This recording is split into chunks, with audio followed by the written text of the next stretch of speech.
Es hijo del famoso economista institucionalista John Kenneth Galbraith. Y él mismo, el hijo, es también economista, institucionalista, también más post-keynesiano, a diferencia de lo que le ocurrió al padre, y quizás es más conocido por haber sido un asesor en la sombra de Yanis Varoufakis durante el gobierno de Syriza en el año 2015, cuando tenían esa contienda con la Troika, ya sabéis, el Banco Central Europeo, el Fondo Monetario Internacional y y la Comisión Europea. Estoy refiriéndome a James Galbraith, como os digo, un economista que se dedicó se dedica sobre todo a hablar de economía monetaria, pero sobre todo a las instituciones, cómo se evolucionan en el capitalismo, cómo al fin y al cabo se puede entender la realidad económica desde esa aproximación y por supuesto con muchos tintes post-keynesianos. Yo tuve la oportunidad de escucharlo en directo en un congreso en Bilbao, estoy hablando del año 2019 si no recuerdo mal, y estaba allí con todos los demás post-keynesianos, sobre los que vamos a hablar en otros vídeos, ¿no? De su propia generación, como Marc Lavoie y otros que ya comentaremos en vídeos posteriores. Así que vamos a hablar un poquito de su vida, que tampoco hay muchas cosas que comentar, y bastante más de su obra, que es bastante interesante. Aquí os traigo pues una foto para, como siempre, que le pongáis cara. Aquí os traigo también la de su padre, por si hacéis memoria. Tenéis un vídeo subido hablando un poquito sobre su vida y su obra igualmente, que vamos a hacer ahora con su hijo James. ¿Y qué comentar de su vida? Pues fijaos, nació en 1952 en Gary, en Indiana, y se graduó en economía en Harvard en 1974. Luego realizó su doctorado en la Universidad de Yale en 1981 y entre ese año y el siguiente fue miembro del Congreso de los Estados Unidos, ocupando el cargo de director ejecutivo del Comité Económico Mixto. Ya sabéis, este espacio en el que hay analistas, economistas, académicos que asesoran a los legisladores. Estuvo allí 2 años. Y actualmente es profesor de la Universidad de Texas, aunque me imagino que ya estará jubilado o en proceso o no sé si es profesor honorario.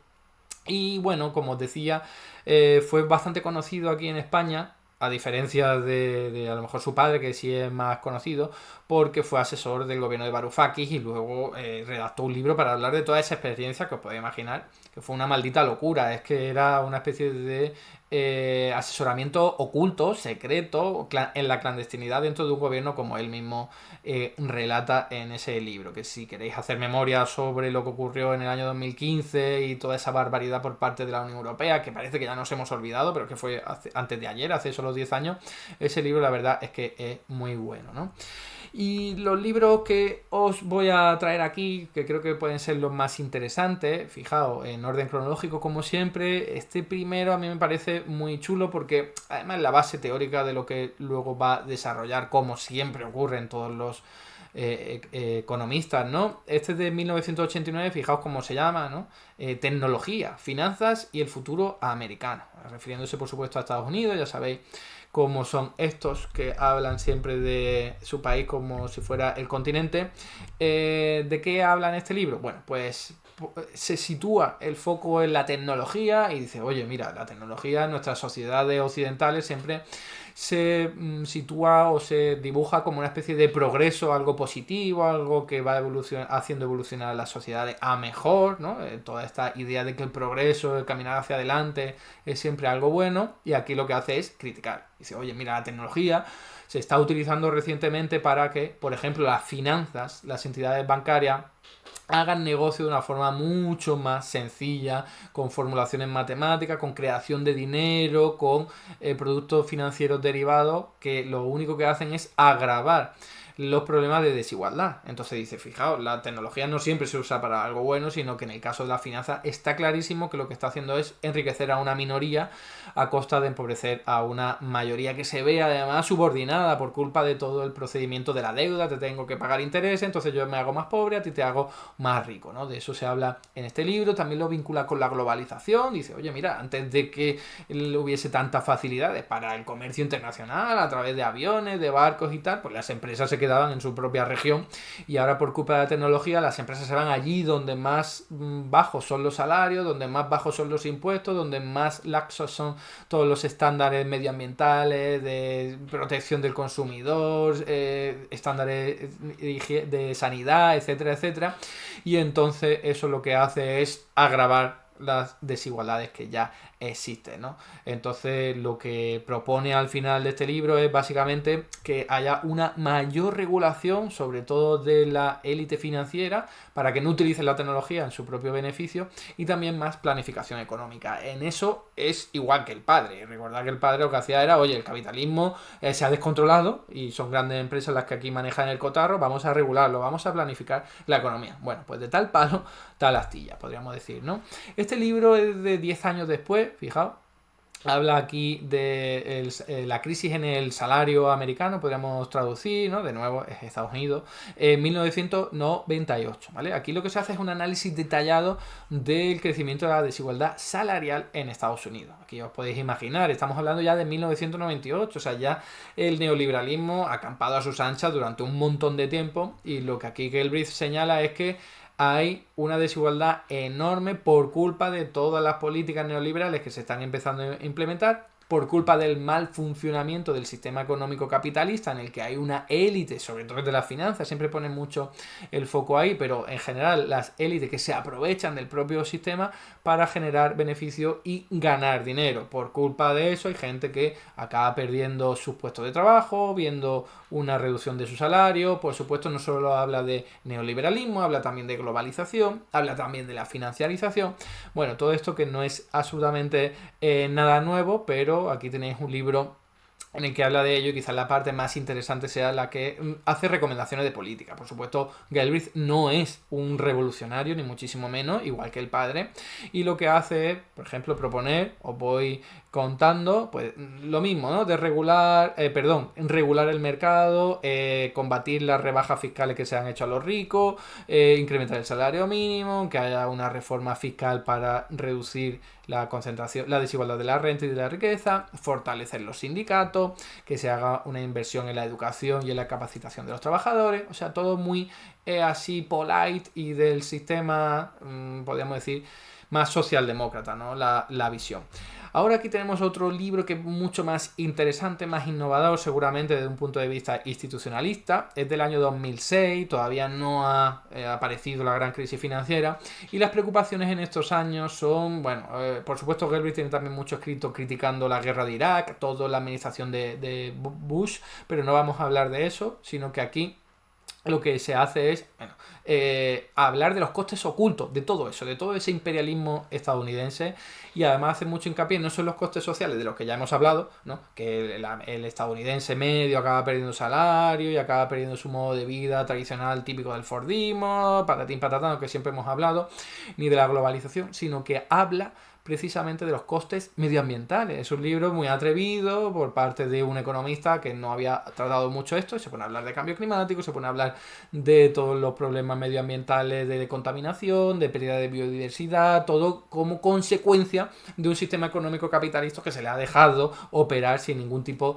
de limitación o con muy pocas limitaciones. Por eso su recomendación es regular, regular, regular. Básicamente es eso de lo que se habla aquí en este libro, pero como digo, es algo novedoso desde un punto de vista de economista keynesiano, institucionalista, que no se suele meter mucho en lo ecológico. Este seguramente sea su libro más conocido de todos, ¿vale? El Estado depredador. Creo que tiene una traducción al castellano, si no me equivoco, pero en cualquier caso os podéis imaginar de qué va. Aquí lo que hace es actualizar las tesis de su padre. Recordad, su padre ya en los años 50, 60 decía que el capitalismo no operaba como aparecía en los libros de texto, era muy crítico. John Kenneth Galbraith con lo que aparecía en los libros de texto, los manuales de economía, que dice, no, aquí es demanda, oferta y la libre competencia va a llegar al resultado óptimo. Galbraith decía, no, aquí hay grandes actores económicos que manejan el cotarro y se aprovechan. Bueno, pues esto es una actualización al siglo XXI, estamos hablando del año 2008, todavía no se habla de la gran crisis financiera, de la que se va a hablar en otros libros.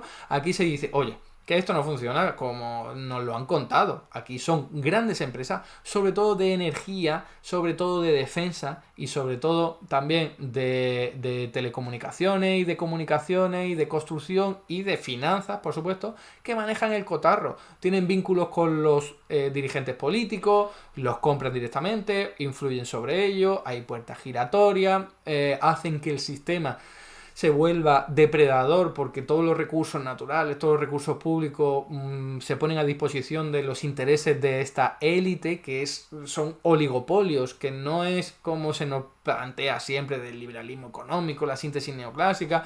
Son empresas que van compitiendo entre sí y como no pueden tener muchos beneficios por culpa de esa competencia, al final sale el mejor resultado posible para los consumidores. Aquí se cuestiona eso y se dice, no, así no funciona nuestro mundo. El Estado lo que hace es ser un corrupto, dice el Estado, no está ahí para beneficiar a los ciudadanos ni al interés general, sino que está para favorecer a una élite que lo tiene secuestrado y lo utiliza en favor de sus propios intereses.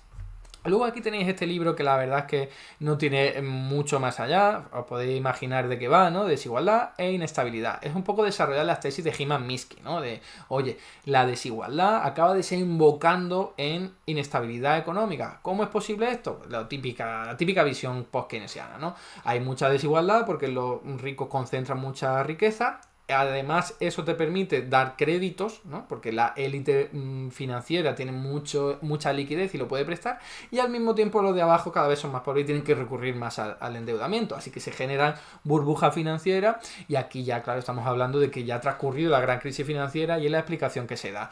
Las crisis financieras son consecuencia de que haya mucha desigualdad porque se generan este tipo de círculos absolutamente viciosos, ¿no? En que los ricos concentran más riqueza, se la prestan a los de abajo con la idea de extraer intereses, y eso es absolutamente insostenible, ¿no? Aquí en este otro libro, que es este sí que está traducido, fijaos, es El fin de la normalidad, además creo que por varias... Este está gratuito online, o sea que eso os interesa, además está bastante actualizado. El fin de la normalidad lo que hace referencia es oye, la gran crisis financiera del año 2008 ha tumbado todos los planteamientos económicos que su padre criticaba hace décadas, y se ha puesto de manifiesto con esta gran crisis que ha revelado que no puedes dejar al sector privado regularse solo, o sea, sin regulación, porque acaba conduciendo al desastre, a la gran crisis del capitalismo. Y entonces establece James Galbraith hijo, que esto lo va a cambiar todo, que hay un punto de inflexión, que ya ha acabado esa normalidad de la que se hablaba hasta el año 2008, y que la evolución pues va a ser efectivamente muy diferente, ¿no? El capitalismo ya no es sostenible y el futuro, como os digo, pues habrá que estudiarlo desde otro punto de vista, no con esos manuales de los que siempre se ha valido los estudiosos de la economía, que siempre han sido criticados por ello, ¿no? Como os digo, un libro que podéis ver en castellano.